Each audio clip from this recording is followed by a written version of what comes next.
বাংলাদেশের একমাত্র প্রধানমন্ত্রী যিনি ভারতের চোখে চোখ রেখে কথা বলেছেন, আমাদেরকে কথা বলা শিখিয়েছেন।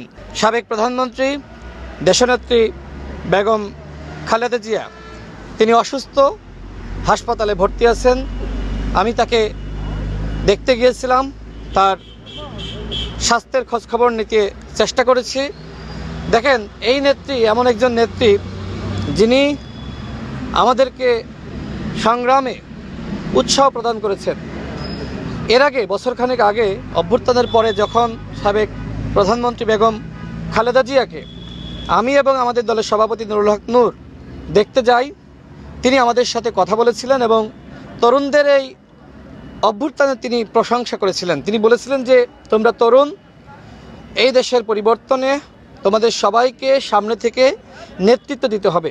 তিনি সবসময় তরুণ নেতৃত্বকে উৎসাহ প্রদান করেছেন।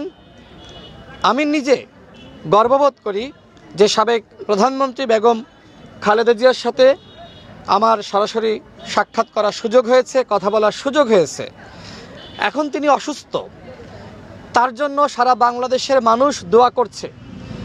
আজকেও আমরা মাগরিবের নামাজের পরে মসজিদে গণ অধিকার পরিষদের পক্ষ থেকে দোয়ার আয়োজন করা হয়েছিল, সেখানে আমরা সবাই তার জন্য দোয়া করেছি। সারা বাংলাদেশের মসজিদে মসজিদে তার জন্য এইভাবে বাংলাদেশের মানুষ দোয়া করছে, ঘরে বসে মায়েরা বোনেরা দোয়া করছে। এর কারণটা কি? এর কারণটা, তিনি সবসময় আপোষহীন ছিলেন, তিনি গণতন্ত্রের জন্য সংগ্রাম করেছেন, তিনি ভারতীয় আধিপত্যবাদের বিরুদ্ধে লড়াই করেছেন।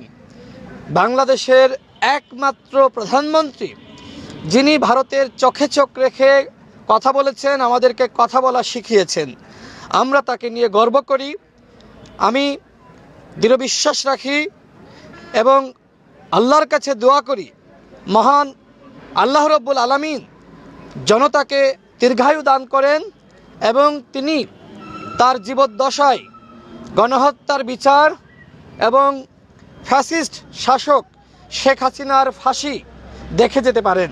এইটা আমার প্রত্যাশা।